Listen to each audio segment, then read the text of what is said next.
Здравствуйте всем! Сегодня мы с вами начинаем новый падеж, родительный падеж.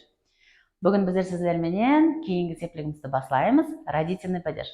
Родительный падеж менің ең жақсы көрген падежім. Не үшін?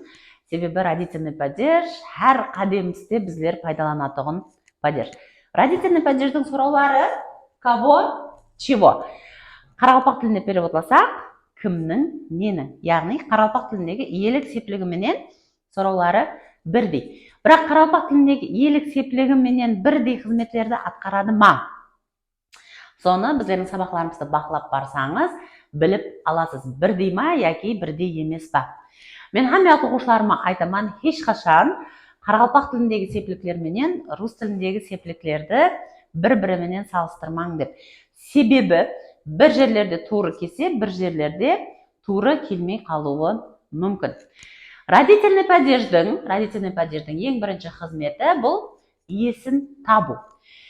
Родительный падеж қойған уақытымызда, біздер аталықтарды родительный падежге түсірген уақытымызда қарақалпақ тіліменен салыстырып қарасақ, қарақалпақ тілінде бірінші иесін айтып аламыз, кейін тиесілі зат ямаса адамды айтамыз.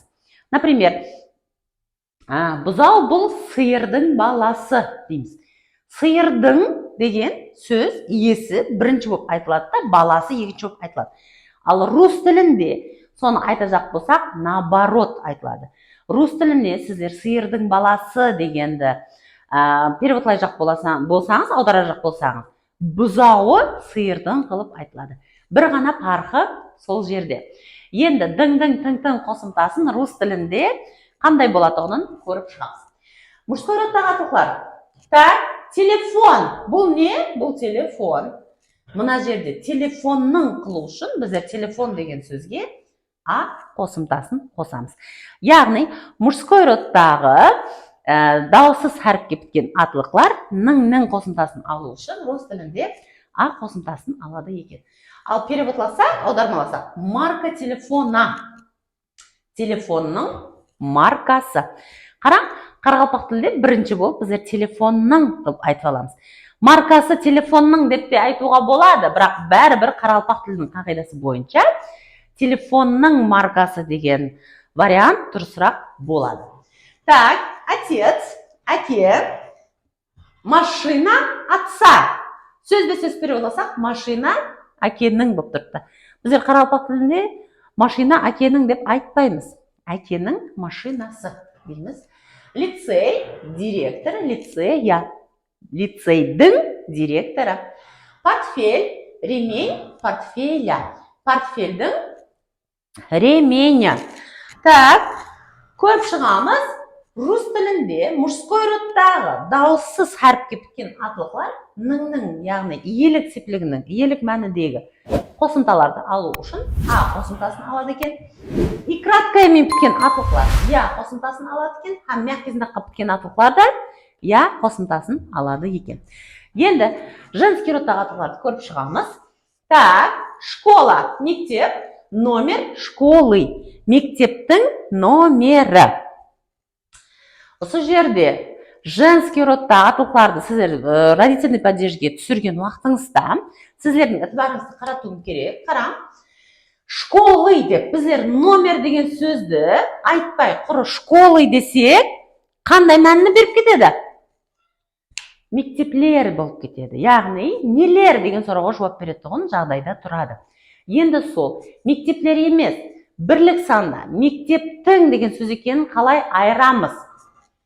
Оны айыру үшін, міне, біздер алдындағы аталыққа қараймыз. Яғни, алдында тиесілі зат, ямаса адам болады. Атылық болу керек. Номер школы. Алдында сіздер атылық сөз көріп тұрыпсыз ба? Демек, болды бұл иелік мәні де келіп тұрды. Яғни, бірлік санда. Так, книга, кітап, автор книги. Кітаптың авторы. Тетя, имя тети. Ажапаның аты. Станция, название станции. Станцияның атамасы. Так, женский родтағы менен бітетін аталықтар ның қосымтасын алу үшін алады.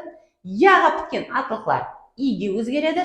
Ия менен бітетін аталықтар екі и болады. Бәріңізді қаратама. Құры я болса и болады. Я менен біткен болса, онда екі и болады. Парқы бар. Так, мягкий знакпен біткен атылықлар болса, и қосымтасын алады. Енді, сол жерде және бір ытбағыз қарататығын жағдай, момент бар. Мужской родтағы мягкий знакқа біткен атылықлар я алады. Ал женский родтағы мягкий знакқа біткен атылықлар и алады. Соның үшін сізлер қара, екі жағдайда да мягкий знак, бірақ екі түрлі қосымта алып тұрды.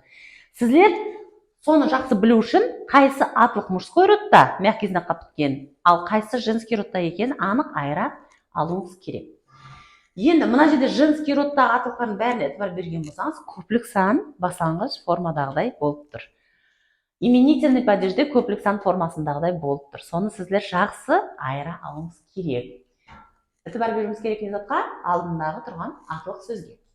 Так, средний родта да өзінің қағидасы бар. Бұл жерде о менен бітетін атылықлар аға өзгереді, е менен бітетін атылықлар я алады, ие мен бітетін атылықлар ия алады, мә менен бітетін атылықлар мені алады.